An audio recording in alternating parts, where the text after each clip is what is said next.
There's an old saying, there's a shoe for every foot. Some people apply this to guns. Let me state categorically, these people are wrong. There are some guns so badly made or poorly conceived it beggars belief.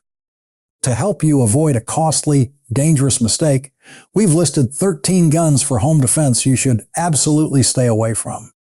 We'll start with the first offender and work our way up to the absolute worst of the bunch. 1 Sky CPX-1 Gen 1. Starting at number 1, we have the first generation Sky CPX-1, a pistol famous for having a manual safety nobody asked for and everyone hated. The bait here is obvious, the price tag. You see a brand new double-stacked 9mm pistol for a price that's less than a decent set of night sights, and the temptation is real. The marketing screams affordable protection, and on paper, a 10-round capacity in a compact package seems like a smart buy. But here's the reality, that manual safety isn't just awkward, it's a genuine liability. It's stiff, digs into your hand, and has a nasty habit of engaging itself under recoil. Then there's the trigger. Describing it as heavy is an understatement. It's a 10-plus pound marathon pull that feels like you're stretching a rubber band to its breaking point. Consistent accuracy is a fantasy. Couple that with a reputation for spotty reliability in these early models, and you have a recipe for catastrophic failure when you can least afford it. They practically give these away, and you should still say no. Avoid it. 2. Brico Jennings 9mm. At number 2, we have the infamous Brico Jennings 9mm, a poster child for the term pot metal. This is the quintessential Saturday night special. The bait is its impossibly low price. You find it collecting dust in a pawn shop for less than a tank of gas, and the desperate thought crosses your mind, it's better than nothing, right? Wrong. So wrong. The first and most glaring flaw is the material. It's made from a cheap zinc alloy, jam-o-matic, that has all the structural integrity of a hardened biscuit. These guns are famous for cracking slides and frames under the stress of firing a 9mm round. Beyond that, the internal mechanics are a horror show. The safety is a suggestion at best, and the striker design is prone to breaking, turning your firearm into a paperweight. It's a jam factory that struggles to get through 3 rounds, let alone a full magazine. This isn't just a bad gun. It's a hazard to the person holding it. Leave it in the pawn shop display case where it belongs. 3. Lorcin L380. Moving up to number 3, let's talk about the Lorcin L380. If Brico Jennings is the king of pot metal, Lorcin is its queen. People buy these for one reason. They are, without a doubt, one of the cheapest handguns you could ever find. The temptation is to think a 380 is a soft shooting round, so maybe the cheap construction can handle it. This is a dangerous assumption. Like its shady relatives, the Lorcin is made of cheap zinc alloy that's prone to cracking. But the L380 adds its own special brand of failure. The magazines are flimsy garbage that cause constant feeding issues. The takedown process is a nightmare involving pins that might as well be welded in place. But the truly unforgivable flaw is the firing pin design. These are known to fail catastrophically, sometimes breaking and jamming the action, sometimes getting stuck forward, causing slam fires. It's heavy, unreliable, and has ergonomics that feel like you're holding a brick. There is no scenario where this is a good idea. Save your money and buy literally anything else. 4. Davis P380. Number 4 on our list is the Davis P380, another member of the Ring of Fire family of junk guns. Are you sensing a theme here? The bait is, as always, the rock bottom price. It looks like a simple, no-frills pistol, and for someone on a razor-thin budget, that seems like a godsend. But what you're actually buying is a problem, not a solution. The P380 is a straight blowback design made from the cheapest materials imaginable. It's heavy for its tiny size, making you wonder what's inside. The answer is jam-o-matic and disappointment. The biggest issue with the Davis is its complete lack of a conventional safety, relying instead on a bizarre system where you have to push the slide slightly forward to put it on safe. It's counterintuitive and dangerous. The magazines are poorly made, leading to endless feeding problems, and the fixed barrel is pressed into a frame that can't handle repeated stress. These guns don't just jam, they break. The slides are known to crack, making the gun completely inoperable. It's a single-use disaster waiting to happen. Do not trust your life to it. 5. AMT backup. At number 5, we have the AMT backup, a gun that looks like it should be good. The bait here is the all stainless steel construction. You see it and think, finally something that isn't pot metal. It feels solid, heavy, and seems like a serious piece of hardware for concealed carry. This is a trap. AMT, which some joke stood for Arcadia Machine and Trouble, had a legendary reputation for terrible quality control, and the backup was one of their star pupils. The trigger pull is genuinely atrocious, often exceeding 15 pounds with a gritty, unpredictable break. Hitting anything beyond arm's length is a matter of luck, not skill. But the real problem is reliability. These guns are notoriously finicky with ammunition and prone to every type of malfunction known to man. Failure to feed, failure to eject, and light primer strikes are all common occurrences. The ergonomics are awful, with sharp edges that will tear up your hands during practice. It's a prime example of a gun that looks the part but completely fails in execution. Don't be fooled by the stainless steel. Skip it. 6. Phoenix Arms HP-22. Moving up to number 6 is the Phoenix Arms HP-22.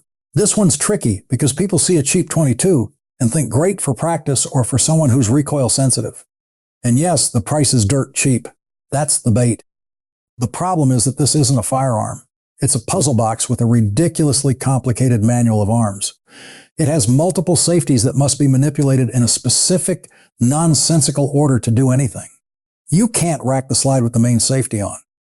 You can't remove the magazine unless the magazine interlock safety is engaged, but you also can't drop the hammer to make it safe without a magazine in it. It's an infuriating and dangerous system.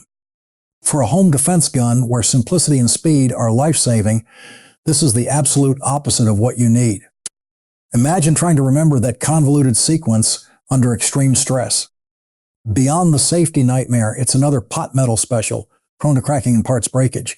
There are plenty of excellent, safe, and reliable 22 pistols out there. This is not one of them. 7. Burst of Thunder 380 Old Gen. At number 7, we find the older generation Burst of Thunder 380. This is going to be controversial because many people love these guns. The bait is powerful. It's a Walther PPK clone that costs half as much, and for a while they had a decent reputation for being a good value. I have to stress we're talking about older models here as quality has improved, but the classic flaws of these pistols make them a poor choice for defense. The biggest problem is inconsistent metallurgy and quality control. Some run great, others are jam-o-matics right out of the box. You're rolling the dice. The slide-mounted Dekar safety is notoriously stiff and can be difficult to operate under stress. But the most damning issue is the magazine disconnect safety.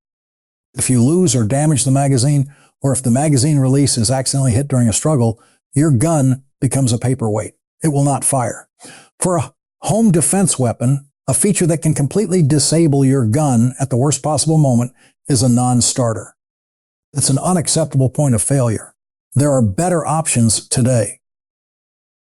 8. Keltec P11 Old Gen. Number 8 on our list is the original Keltec P11. This gun was revolutionary for its time, so I get the appeal. It was one of the first true Micro 9s, packing 10+1 rounds into a tiny lightweight package. The bait was its incredible size-to-capacity ratio at a very low price point. It basically created a new category of firearm. Unfortunately, being a pioneer means you make a lot of mistakes, and the P11 was full of them. The trigger is the main offender. It's a long, heavy, gritty, double-action-only pull that feels like it's about 12 pounds. It's genuinely one of the worst triggers ever put into a production firearm, making any kind of precision shooting nearly impossible. The ergonomics are also brutal. The grip is blocky, and the recoil is snappy and punishing in such a light gun. But the worst part was the reliability. Early P11s were notorious for feeding issues and parts breakage, particularly the extractor. While Keltec has great customer service, you don't want to be on a first-name basis with their repair department for your defensive gun. It was a great idea, but a flawed execution. 9. Raven Arms MP25. At number 9, we have the Raven Arms MP25, the undisputed patriarch of the ring of fire guns. If you see one of these, you are looking at a piece of history. A terrible, unreliable piece of history. The bait is its size and, of course, the microscopic price. It's tiny, easily concealed, and costs less than a decent steak dinner. People thought a 25 ACP is weak, but it's better than a sharp stick. That's debatable. This gun is made of cheap cast zinc alloy and is famous for failing in the most spectacular ways. The slides are known to crack and fly off the frame straight back at the shooter's face. The safety is a tiny, flimsy switch that is prone to breaking, often rendering the gun permanently unsafe or permanently inoperable. It's a striker-fired design where the striker itself acts as the ejector, a bizarre cost-cutting measure that leads to constant jams. It's a gun so bad it's more dangerous to you than to any threat you might face. There is absolutely no reason to own one of these for any purpose ever. 10. Cobra Denali. Moving up to number 10, we have the Cobra Denali. This gun proves that the spirit of the Ring of Fire is alive and well. The bait is that it looks slightly more modern than its cheapo predecessors, and it comes in a variety of calibers. You might see a .380 that looks vaguely like a real pistol and think maybe they finally figured it out. They have not. The Denali is a top-break Derringer design trying to masquerade as a semi-automatic pistol. It's not. It's a clunky, heavy, and awkward single-action firearm. The ergonomics are a joke, and the trigger guard is so small you can barely fit a finger in it, let alone a gloved one. The sights are vestigial at best. But the real issue is the abysmal quality. These are made from the same cheap zinc alloys as the junk guns of the 80s and 90s. They are notorious for light primer strikes, failures to extract, and parts just plain breaking. The finish looks like it was applied with a spray can. It's a gun that fails on every conceivable level. It's unreliable, unsafe, and unpleasant to shoot. Stay far away. 11. Jiminez Arms JA9. At number 11, we have the Jiminez Arms J9. This is the spiritual successor to the Brico Jennings pistols, and the apple didn't fall far from the tree. In fact, it might have rotted right where it landed. The bait is a full-sized, high-capacity 9mm pistol for an absurdly low price. You get a box, 2 magazines, and the illusion of a capable firearm for less than $200. But it is just an illusion. This gun is a direct blowback 9mm, which is a terrible idea to begin with. It requires an absurdly heavy slide to function, making the gun comically top-heavy and awkward. The takedown procedure is a joke, requiring a pin to be removed with a punch while holding the slide back. But the most unforgivable sin is the quality. The Zamac 3 slide is known to crack, the firing pins are brittle, and the trigger mechanism is a mess.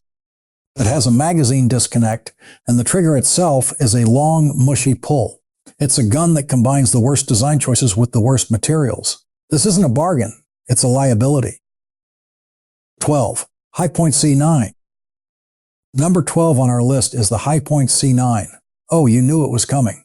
The bait here is the most powerful of all, a cult-like following that insists it's just as good, combined with a price that makes it the default choice for anyone on a tight budget. People will defend these things to the death online, talking about the no questions asked warranty. Let me be clear. A great warranty on a bad product is not a feature. The C9 is a direct blowback 9mm, meaning it needs a slide that weighs as much as a small boat anchor to function. It's hideously top-heavy, with ergonomics that feel like you're gripping a 2x4. The trigger is mushy and awful, the sights are cheap, and the low capacity for its massive size is a joke. Yes, it might go bang when you pull the trigger, it might even do it for a whole magazine, but it's a terrible firearm to shoot, to carry, and to rely on. In a world with countless affordable, reliable, and well-designed pistols, there is no excuse to settle for this. 13. Taurus PT-111 G2 Early Gen. Saved for last at number 13, we have the early generation Taurus PT-111 G2, later renamed the G2C. This gun is the absolute worst because it perfectly combines tempting features with a catastrophic hidden danger. The bait was irresistible, a compact 12-round 9mm with modern looks, a manual safety, and a price that made everyone else look expensive. It sold in staggering numbers. But here's the horrifying truth. These guns were subject to a massive class action lawsuit and recall because they could fire when dropped. Let me repeat that. Dropping the gun could cause it to discharge. It's not about jamming or poor accuracy. It's about the gun deciding to fire on its own. On top of that, the trigger was a bizarre, long and spongy two-stage affair that was universally panned. A gun that might shoot when you don't want it to, and is hard to shoot when you do.